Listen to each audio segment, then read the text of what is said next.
अस्सलाम वालेकुम। Welcome to H&K live. कैसे हैं सब? हाँ जी, तो आज हम बनाने जा रहे हैं वाइट क्रीमी पास्ता। ये वेजिटेबल पास्ता है।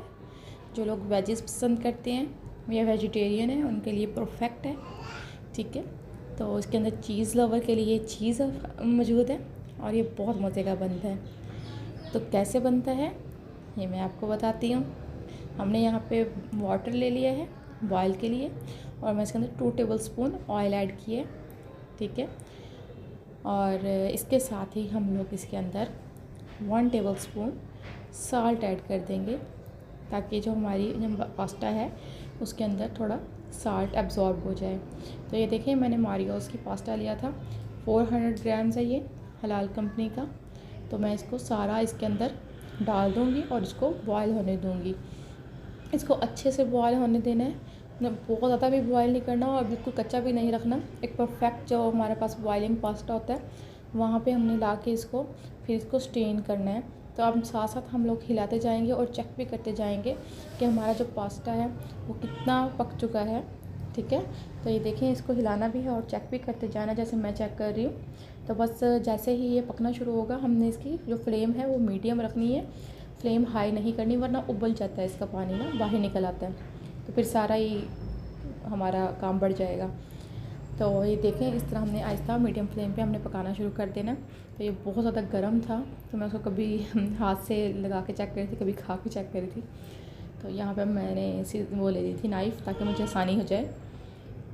और ये बिल्कुल परफेक्टली जो है हमारा जो पास्ता है वो बिल्कुल परफेक्टली हमने बॉयल कर लिया है। तो अब हम इसको स्टेन कर देंगे। मैंने यहाँ पे ठंडा पानी पहले से चला दिया था और उसके अंदर मैंने स्टेन कर दिया है और बस इसको अच्छे से हमने ठंडे पानी के साथ धो लेना है ताकि इसके अंदर स्टीम वगैरह ना रहे। तो इसकी रेसिपी बहुत आसान है। वो लोग जो बहुत ज़्यादा मसाले पसंद नहीं करते और जिनको क्रीमी और चीज़ी जो अच्छा लगता है उनके लिए तो परफेक्ट है। ठीक है, और मेरी बेटी ने भी इसको बहुत अच्छे से खाया। मेरी बेटी खाने में बहुत चूज़ी है तो वो कुछ भी पसंद नहीं करती, लेकिन उसने इसको भी बहुत मतलब ना अच्छे से खाया और उसको बहुत अच्छा लगा। तो हमारे लिए सबसे एज वाली बात जो ये थी वो यही है कि हमारी बच्ची ना पास्ता बहुत शौक से खा लेती है। आप भी अपने बच्चों के लिए ट्राई कीजिएगा, बच्चों को बड़ा पसंद आएगा। अच्छा, यहाँ पे मैंने अलग से एक पैन ले लिया है, 2 टेबलस्पून में उसमें ऑयल ऐड कर रही हूँ और हमारे पास कुछ वेजिज़ हैं उनको हमने हल्का हल्का सॉटे कर लेना है। ये मैंने अनियन क्यूब शेप में कट किए थे। ठीक है, तो इसको मैं हल्का सा फ्राई करूँगी, बिल्कुल हल्का सा फ्राई करना है हमने। उसके बाद हम उसके अंदर और चीज़ें ऐड करते जाएंगे। आपने थोड़ा छोटे वाले फॉर्म में कट करना है तो आप वैसे भी कट कर सकते हैं, मैंने थोड़ा बड़ा कट किया है। तो मैंने बस इसको थोड़ा सा फ्राई किया और बस उसके बाद में इसके अंदर कैरेट्स हैं मेरे पास यहाँ पे 1 कप के करीब, मैंने बिल्कुल बारीक बारीक चॉप की थी, ये देखें। ठीक है, 1 कप के करीब ये हैं तो मैंने इसको ऐड कर दिया और मैं इसको भी फ्राई कर लूँगी थोड़ा सा। अच्छा, अगर आपको ऐसा लगता है कि हम कच्ची सब्ज़ियाँ मतलब आपको अच्छी नहीं लगती है, मतलब हाँ, जो हाफ़ कुक होती हैं या फुली कुक नहीं होती तो आप उनको फुली कुक कर लें, आपकी मर्ज़ी है। लेकिन जो है पास्ता हो या मैक्रोनी हो, हम लोग थोड़ी हाफ़ कुक मतलब फुली कुक नहीं करते, थोड़ा छोड़ देते हैं। इस तरह ये होता है कि न्यूट्रिएंट्स जो होते हैं ना उसके, तो वो हमारे पास ना फुल हमें रहते हैं और ना कुक करते हैं जब हम ये वेजिज़, तो इसके न्यूट्रिएंट्स सारे ख़त्म हो जाते हैं। मेरे पास यहाँ पे कैप्सिकम भी 1 कप थी। ठीक है, मैंने इसको भी चॉप किया था तो वो ऐड कर दी और साथ में मेरे पास कॉर्न है, कॉर्न का मैंने बॉयल कर लिया था। ठीक है, ये बॉयल कॉर्न मैं इसके अंदर ऐड कर रही हूँ क्योंकि कॉर्न थोड़ी हार्ड होती है तो वो नहीं मतलब जल्दी से गलती, तो मैं पहले से ही बॉयल करके फिर मैंने ऐड किया इसके अंदर। और बस हमने इनको हल्का सा फ्राई करना है और उसके बाद मैंने इसके अंदर साल्ट, देखें थोड़ा सा साल्ट है और साथ में ब्लैक पेपर पाउडर और साथ में ही वाइट पेपर पाउडर, ये मैंने सारी चीज़ें इसमें क्या कहते हैं ऐड कर दी हैं। ठीक है, और ऐड करके मैंने इसको हल्का सा फ्राई करना है और जब मुझे लगे कि अब ये जितना मुझे कुक चाहिए था उतना कुक हो गया है तो मैं इसको साइड पे निकाल लूँगी प्लेट में। अगर आपको लगता है कि मतलब हमें और ज़्यादा कुक चाहिए तो आप थोड़ा सा पानी डाल के इसमें और इसको बंद करके रख दें। ठीक है, फिर उससे ये होगा कि आपका जो है ना वो फुली कुक हो जाएगा और आपको कच्चापन नहीं लगेगा बिल्कुल भी सब्जियों का। ये मेरे पास वाइट पेपर पाउडर है, मैं इसके अंदर थोड़ा सा वो ऐड कर रही हूँ। क्योंकि पास्ता जो हमारे पास होता है वो बहुत ज़्यादा स्पाइसी नहीं होता, तो बिल्कुल हम थोड़े थोड़े मसाले ऐड करते हैं।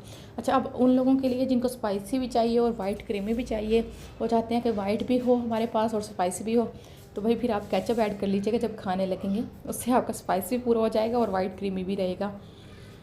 तो अक्सर लोग इस तरह कर भी लेते हैं। अगर मतलब हर घर में बहुत सारे लोग तरह तरह के होते हैं, हर किसी का अपना अपना टेस्ट बर्ड होता है। तो यहाँ पे मेरा ये बन गया था, तो मैंने इसे, अब मैं सोच रही थी कि प्लेट रखूँ तो रखूँ कहाँ निकालने के लिए। खैर इसको मैंने निकाल दिया। अब वही मैंने पैन ले लिया है, क्योंकि बर्तन तो हमने ज़्यादा धोने नहीं है। उस पैन के अंदर मैंने यहाँ पे करीबन 3 टेबलस्पून के करीब बटर ऐड किया है, देसी घी। ठीक है, आपके पास देसी घी नहीं है तो कोई बात नहीं, आप सिंपल ऑयल यूज़ कर लें, पर अगर देसी घी है तो बेस्ट है। मेरे पास था तो मैंने ऐड कर लिया। ठीक है, और जैसे ही बस ये हमारा मेल्ट होता है देसी घी, ठीक है, उसके बाद हमने इसके अंदर ऑल पर्पस फ्लोर मतलब मैदा ऐड करना है। ये देखिए मेरे पास मैंने 6 टेबलस्पून जो है वो मैंने इसके अंदर मैदा ऐड किया है। ठीक है, तो जिस तरह ही हमने ये मैदा ऐड कर देना और इसको हमें अच्छे से फ्राई कर लेना है। ठीक है, और इससे ग्रेवी बहुत अच्छी बनती है आपकी वाइट क्रीमी पास्ता की, और ये बहुत मज़े का लगता है, खाने में भी बहुत टेस्टी होता है। तो सबको ही पसंद आया था, सभी पसंद करते हैं। और ये मैंने अच्छे से इसको, अच्छा यहाँ पे ना आपने फ्लेम बहुत हाई नहीं रखनी, अगर आप हाई फ्लेम रखेंगे ना तो ये जल जाएगा। आपने फ्लेम जो है वो मीडियम टू लो ही रखनी है, हाई नहीं करनी। बस ये जैसे ही हमें लगे कि मतलब इसने अच्छा सा कलर दे दिया है और ये अच्छे से फ्राई हो गया है, इसका कच्चापन ख़त्म हो गया है, तो हमने इसके अंदर दूध ऐड करते जाना है। अच्छा, अब यहाँ पे ना मैं तकरीबन 3 पाव के करीब मैंने दूध लिए और 1 पाव मैंने इसके अंदर पानी ऐड किया था, और उसके बाद मैंने फिर पानी ऐड भी किया था, थोड़ा और भी किया था, क्योंकि ना ये थोड़ा काफ़ी हार्ड हो रहा था मेरा। तो अगर आपका भी ऐसे कोई इशू हो, आपको लगे कि ये हार्ड हो रहा है, हमारा जो क्रीम है वो हार्ड बनना शुरू हो गई, तो आप उसके अंदर पानी या दूध ऐड कर दें। ठीक है, और बस देखिए हमने ऐसे दूध हल्का हल्का सा ऐड करते जाना है और अच्छे से इसको हिलाते जाना है। हमने चमचा बिल्कुल नहीं छोड़ना, अगर हम चमचा छोड़ देंगे ना तो हमारे जो इसके अंदर ना जो ये क्रीम बन रही है, ये जो सॉस तैयार हो रही है, इसके अंदर ना वो रह जाएंगे, लम्स रह जाएंगे, मतलब गिल्टियाँ रह जाएंगी मैदे की, तो फिर वो जो खाने में अच्छी नहीं लगती। ठीक है, आपने इसको अच्छे से जल्दी फ्राई करना है। अगर आपको मुश्किल लगती है ना, आपको ये लगता है कि मुझसे नहीं बन रहा, आपने कभी ट्राई किया और आपको लगे कि मुझसे नहीं बन रहा, तो आप ऐसा करें, जब ना फ्राई कर लेते हैं ना मैदा, तो फ्राई करने के बाद आपने ना उसको साइड पे हटा देना है, मतलब पैन को साइड पे करके फिर आप दूध ऐड करें थोड़ा थोड़ा, और फिर उसको हिलाएं, उसके बाद आप चूल्हे पे रख दें। समझ आ गई है? तो ये देखिए कितना मज़े का, इसके अंदर बिल्कुल भी लम्स नहीं थे। मैंने इसके अंदर साल्ट ऐड किया है, थोड़ा सा ब्लैक पेपर पाउडर ऐड कर रही हूँ और थोड़ा सा वाइट पेपर पाउडर ऐड कर रही हूँ। हम क्या कहते हैं, बस इतना ही हमने ऐड करना है, 1 टीस्पून के करीब मैंने ऐड किया था। ठीक है, तो बस ये जिस तरह ही क्रीमी सॉस हमारी तैयार होती है, और मैंने इसके अंदर ऑर्गेनो लीव्स, अच्छा ऑर्गेनो लीव्स नहीं है आपके पास अगर ऑर्गेनो लीव्स, तो आप ना ऐसा करें, मेथी की जो हमारी सूखी मेथी होती है ना, आप थोड़े से उसके बिल्कुल उसको थोड़ा सा, जिस तरह हम हल्का सा चुटकी नमक डाल देते हैं ना, वैसे आपने डालना है। और बाकी मेरे पास जितने भी मैंने वेजेस बनाई थी वो सारी इसके अंदर ऐड की हैं, और साथ में ये मेरा पास्ता जो मैंने उबाल के रखा हुआ था वो भी मैं इसके अंदर ऐड कर रही हूँ। अब बस मैंने इसको अच्छे से हिलाना है। अब यहाँ पे आपको पता चल जाएगा कि हमारा जो सॉस है वो ज़्यादा है या कम है या हार्ड है, कितना है। अगर आपको कम लगे तो आप इसके अंदर थोड़ा और पानी ऐड कर दें, थोड़ा और दूध ऐड कर दें, क्योंकि मैदा जो हमारे पास है वो काफ़ी है, क्वांटिटी हमारे पास। ठीक है, मैंने इसके अंदर थोड़ी सी रेड चिली फ्लेक्स वो ऐड किए हैं, और क्या कहते हैं, साथ में मैं यहाँ पे इसके अंदर चीज़ ऐड कर दूँगी। ठीक है, अब देखिए यहाँ पे मुझे हार्ड लग रहा था तो मैंने इसके अंदर थोड़ा सा पानी ऐड किया था, वो मेरा वीडियो थोड़ी स्किप हो गई है। थोड़ा पानी और थोड़ा दूध मैंने फिर से ऐड किया था इसके अंदर, ताकि इसकी जो है ना क्रीमी सॉसी, ये देखें फिर ये परफेक्ट हो गया था। और साथ में अब मैंने यहाँ पे ना करीबन हाफ़ कप करीब मोज़रेला चीज़ ऐड की है इसमें। अगर आप चीज़ पसंद नहीं करते तो भी कोई मसला नहीं, आप स्किप कर दें। वैसे चीज़ से ना इसका टेस्ट बहुत ज़्यादा इन्हेंस हो जाता है, और वैसे भी चीज़ लवर तो आजकल सभी हैं, सभी चीज़ पसंद करते हैं।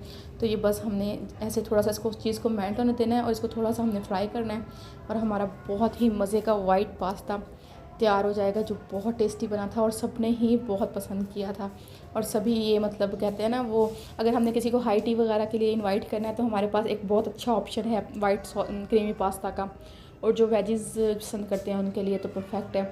ये देखिए कितना प्यारा इसके अंदर चीज़ का ना लुक आ रही है, चीज़ ने बड़े खूबसूरत कर दिया इसको।